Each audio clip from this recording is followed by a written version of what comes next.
जय भोलेनाथ। आप सभी का आपके अपने YouTube चैनल किटकट स्टोरीज पर बहुत बहुत स्वागत है। इससे पहले महाशिवरात्रि की वीडियो को प्यार देने के लिए और बहुत सारे कमेंट्स करने के लिए आप सभी का बहुत बहुत धन्यवाद। आज सोमवती अमावस्या है। यदि आप अमावस्या की पूजा करते हैं या व्रत रखते हैं तो सोमवती अमावस्या की व्रत कथा और अमावस माता की कथा की वीडियो भी हमारे चैनल पर अपलोड हो चुकी हैं। अगर आपने इन कथाओं को नहीं सुना है तो अपना प्यार एक बार फिर से इन कथाओं को भी जरूर दीजिएगा। रसपान कीजिए फाल्गुन मास महात्म्य की आगे की कथा का। श्री सूत जी कहने लगे, हे धर्मराज, अब मैं धर्मारण्य तीर्थ के उत्तम महात्म्य की दूसरी कथा कहता हूँ, ध्यान से सुनो। धर्मारण्य में सत्यलोक से जिस प्रकार सरस्वती जी लाई गई वह प्रसंग भी सुनिए। एक समय प्रभातकालीन सूर्य के समान तेजस्वी और सभी शास्त्रों में प्रवीण महामुनि सेवित महर्षि मार्कंडेय जी को भक्ति पूर्वक प्रणाम करके सब ऋषिगण कहने लगे कि हे भगवान, आपने ब्रह्मा जी की पुत्री जिस सरस्वती नदी को उतारा है वह दर्शन करने से प्राणियों के पापों का नाश करने वाली और पुण्य देने वाली है, उसके महात्म्य का भी वर्णन कीजिए। तब मार्कंडेय जी इस प्रकार कहने लगे, हे ब्राह्मणों, मैंने शरणार्थियों को शरण देने वाली सरस्वती देवी को भाद्रपद मास के शुक्ल पक्ष की पुण्यमयी द्वादशी तिथि को धर्मारण्य तीर्थ के अंतर्गत द्वारावती तीर्थ में उतारा था। द्वारावती तीर्थ मुनियों और गंधर्वों से सेवित है। उक्त तिथि को उस तीर्थ में पिंडदान आदि करना चाहिए। उसमें पितरों को दिया हुआ तर्पण दान आदि अक्षय होता है और श्राद्धकर्ता भी उसके फल को प्राप्त करता है।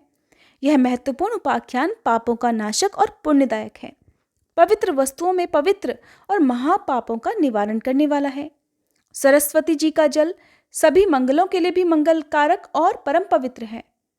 प्रभास तीर्थ के मध्य में सरस्वती जी का जो पुण्यमय जल है वो क्या ऊपर के लोकों में सुलभ है?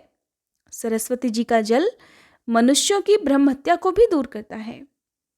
सरस्वती जी में स्नान और देवता पितरों का तर्पण करके फिर उसके बाद पिंड देने वाले मनुष्य फिर कभी माता का दूध पीने वाले शिशु नहीं होते, अर्थात वे मोक्ष प्राप्त कर लेते हैं, बार बार जीवन मरण के चक्कर में नहीं पड़ते। जैसे कामधेनु गौवें मनोवांछित फल देने वाली होती है, ठीक उसी तरह से सरस्वती नदी भी स्वर्ग और मोक्ष की एकमात्र कारण है। व्यास जी कहते हैं कि मार्कंडेय जी ने सरस्वती देवी को यहाँ लाकर बैकुंठ का दरवाजा खोल दिया है। जो फल की इच्छा से यहाँ शरीर त्याग करते हैं वे उस फल को पाते हैं और अंत में भगवान विष्णु का धाम प्राप्त कर लेते हैं। बहुत अधिक कहने से क्या लाभ, हे धर्मराज, मनुष्यों को तो सदैव विष्णुलोक प्राप्त करने की इच्छा से द्वारका में ही शरीर त्याग करना चाहिए। द्वारका में मृत्यु को प्राप्त हुए सभी मनुष्य अपने हर पाप से छूटकर अंत में भगवान विष्णु के धाम को जाते हैं।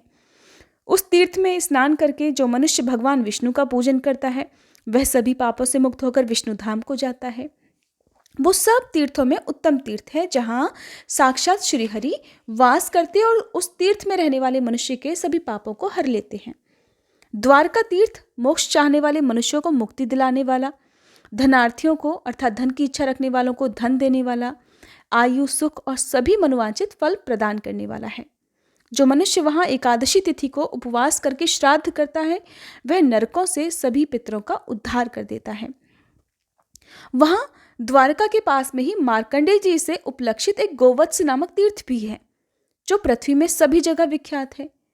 उस तीर्थ में जगतपति उमाकांत भगवान शिव गाय के बछड़े के रूप में अवतरित होकर स्वयंभू लिंग रूप से विराज रहे हैं।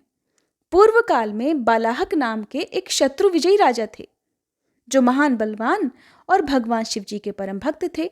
एक दिन जब वो शिकार खेलने में मगन थे कि उनके किसी पैदल सैनिक ने हिरणों के झुंड में से गाय के एक बछड़े को देखकर राजा से कहा कि हे राजन, मैंने हिरणों के झुंड में एक गाय का बछड़ा देखा है जो उन्हीं में हिला मिला हुआ है, उसकी माँ तो उसके साथ है नहीं। तब राजा ने अपने नौकर से कहा कि मुझे तो उस बछड़े को दिखा। तब उस पैदल सेवक ने वन में जाकर राजा को वो बछड़ा दिखाया। उस समय पैदल सैनिकों के भय से हिरणों का वह झुंड पीलू वृक्ष की झाड़ी की ओर भाग गया।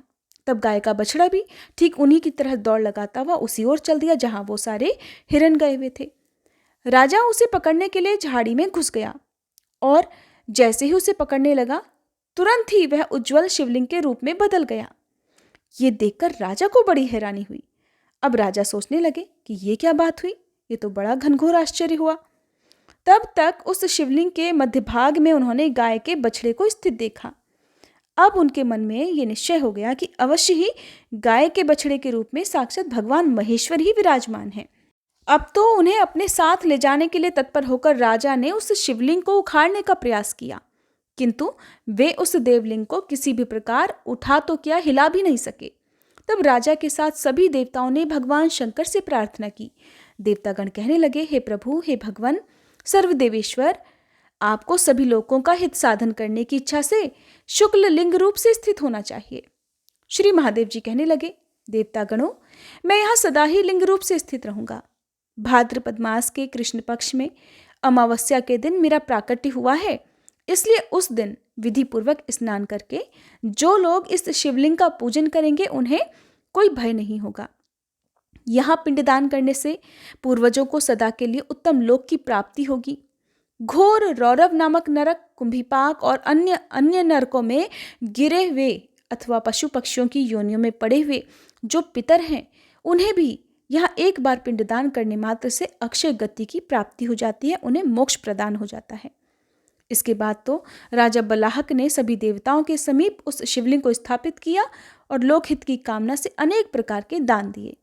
जब तक वे उस लिंग की पूजा करते रहे तभी तक साक्षात भगवान शिव भी वहीं आ गए। अब भगवान शिव वहां आकर कहने लगे कि जो मनुष्य आज की रात में श्रद्धा और भक्ति से इस देवेश्वर शिव की पूजा करेंगे उन्हें अक्षय पुण्य की प्राप्ति होगी। जो गीता शास्त्र का पाठ करते हुए जागरण करेंगे वे मनुष्य अपनी 101 पीढ़ियों का उद्धार कर देंगे। यह देवाधिदेव भगवान शिव का अद्भुत लिंग है। जो मनुष्य भक्ति पूर्वक इसका महात्म्य सुनता है वह सभी पापों से मुक्त हो जाता है। गोवत्स नाम से विख्यात शिवलिंग मनुष्यों को परम पुण्य प्रदान करने वाला है। वह अनेक जन्मों के पापों का नाश कर देता है, ऐसा मार्कंडे जी का कहना है। जिनका मन पाप से दूषित है, जिनके मन में पाप ही पाप भरे हुए हैं, उनके पाप युक्त शरीर की शुद्धि के लिए उस तीर्थ में स्नान अति आवश्यक है। गोवत्स तीर्थ में एक बार किया हुआ स्नान भी मनुष्य को रुद्रलोक प्रदान करने वाला है। और वहां पर खासकर भाद्रपद मास में उस पक्ष के अंत में कूप के तट पर तर्पण और श्राद्ध करने से कलयुग में पितरों को सबसे अधिक तृप्ति मिलती है। गया जी में 21 बार तर्पण करने पर पितरों को जो परम तृप्ति होती है वह गंगकूप में केवल एक बार तर्पण करने से ही मिल जाती है। गोवत्स महादेव के पास में ही गंगकूप भी विद्यमान है। वहां तिल और जल से भी तर्पण करने पर पितर सद्गति को प्राप्त होते हैं, नरकों से छूट जाते हैं। उस तीर्थ में मुनीश्वरगण गोदान की प्रशंसा करते हैं। वहां पर 2 पीलू के वृक्ष स्थित हैं। वही मुनि सेवित गोवत्स तीर्थ है जो स्नान से स्वर्ग देने वाला, आचमन करने से पाप की शुद्धि करने वाला, कीर्तन करने से पुण्य देने वाला और दर्शन करने से मोक्ष प्रदान करने वाला है। गोवत्स तीर्थ से नैऋत्य कोण में लोह यष्टि दिख पड़ती है। वहां स्वयंभू लिंग के रूप में साक्षात भगवान शंकर जी विराजमान हैं। भाद्रपद मास की अमावस्या के दिन लोह यष्टि में श्राद्ध करने पर पितर प्रेत योनि से मुक्त होकर स्वर्ग लोक को चले जाते हैं। पितर लोग ये कहते हैं कि क्या हमारे कुल में भी ऐसा कोई पुरुष उत्पन्न होगा जो श्राद्ध पक्ष में अश्विन मास की अमावस्या के दिन लोह यष्टि तीर्थ में हमारे लिए तिल, जल, पिंडदान अथवा केवल जल ही प्रदान करेगा। तब मुनि कहते हैं कि अगर पितर अधिक प्रिय हों तो भाद्रपद अर्थात आश्विन मास की अमावस्या तिथि को उनके लिए अवश्य ही श्राद्ध करना चाहिए। जो सरस्वती जी के जल में स्नान करके दूध से और सफेद तिलों से पितरों का तर्पण करता है उसके पितर अवश्य ही तृप्त हो जाते हैं। लोह यष्टि तीर्थ में भक्तिभाव से तर्पण करने पर मनुष्य स्वयं भी तृप्ति को प्राप्त होता है। जल देने वाला तृप्ति और अन्न देने वाला अक्षय सुख प्राप्त करता है। फलों का दान करने वाला पितृभक्त पुत्र और अभय देने वाला आरोग्य लाभ करता है। न्यायोपार्जित अर्थात न्याय विधि से किसी को बिना सताए जो धन अर्जित किया जाता है, किसी का दिल दुखाए बिना जो धन अर्जित किया जाता है, उस धन में से अगर थोड़ा सा भी दान दिया जाए तो वह महान फल देने वाला होता है। उस तीर्थ में स्नान करने से मनुष्य भगवान शिव का पार्षद हो जाता है। तो ये थी आज की कथा जिसमें आपने जाना कि किस प्रकार से अमावस्या तिथि के दिन हमारे द्वारा किए गए पिंडदान, तर्पण आदि से हमारे पितरों को मोक्ष मिल जाता है। इतना ही नहीं, 101 पीढ़ियों का उद्धार हो जाता है। और इतना ही नहीं, बल्कि जो भी व्यक्ति श्राद्ध तर्पण आदि करता है, अपने पितरों के नाम से फलों को, सब्जियों को दान में देता है, जल का दान करता है, उसका भी उद्धार हो जाता है। अंत में ऐसा व्यक्ति अपने पितरों के साथ ही भगवान शिव का पार्षद बन जाता है। हमारे हिंदू धर्म में हर तिथि किसी न किसी देवी देवता को समर्पित होती है। हर महीने की कोई ना कोई ऐसी तिथि जरूर होती है जो बहुत विशेष होती है। जिस तिथि के संयोग में यदि किसी विशेष धार्मिक स्थल का दर्शन किया जाए, जैसा कि आपने जाना कि भाद्रपद मास की जो अमावस्या होती है, उस दिन सरस्वती जी के जल से यदि तर्पण किया जाए, सफ़ेद तिलों का दान किया जाए या सफ़ेद तिलों से तर्पण किया जाए, तो कुयोनी में पड़े हुए पितरों का भी उद्धार हो जाता है। कई बार आपने सुना होगा कि किसी के घर में पितृदोष है, बहुत कलह क्लेश रहता है, तो ऐसे में पितरों की शांति से ही घर में सुख शांति आती है। जिस घर में पितरों का आशीर्वाद बना रहता है, उस घर में कलह क्लेश नहीं होते, दुख बाधाएं नहीं आती, उस घर में कोई भी काम बिना किसी बाधा के पूर्ण हो जाता है। इसलिए हमें हर अमावस्या तिथि को कुछ न कुछ ऐसे धार्मिक कार्य जरूर करने चाहिए जिससे हमारे पितर भी संतुष्ट हो सके और हमारी आने वाली पीढ़ियों को भी उसका लाभ मिल सके। ये थी आज की कथा। अगर आपको ये वीडियो पसंद आई हो तो प्लीज़ वीडियो को लाइक करके हो सके तो ज़्यादा से ज़्यादा लोगों तक शेयर कीजिएगा। और हमारे दूसरे चैनल व्रत कथा और कहानी पर आजकल जो शिव महापुराण कथा सुनाई जा रही है, अब उसमें भगवान शिव और देवी पार्वती के विवाह का बहुत ही सुंदर प्रसंग प्रारंभ होने जा रहा है। अगर आप इस कथा को सुनना चाहते हैं, हर दिन इन कथाओं का रिस्पान करना चाहते हो, तो हमारे दूसरे चैनल को भी सब्सक्राइब जरूर कर लीजिएगा। अभी आप ऊपर स्क्रीन पर हमारे दूसरे चैनल का नाम और लोगो देख रहे हैं। इसी चैनल को आपको सब्सक्राइब करना है, बेल आइकन पर क्लिक करना है और ऑल बटन पर क्लिक करते ही आपको हर दिन जब भी हमारे चैनल पर शिव महापुराण की कथाएं सुनाई जाएंगी, आपको वीडियो का नोटिफिकेशन आ जाएगा और आप इन कथाओं का रिस्पान कर सकेंगे।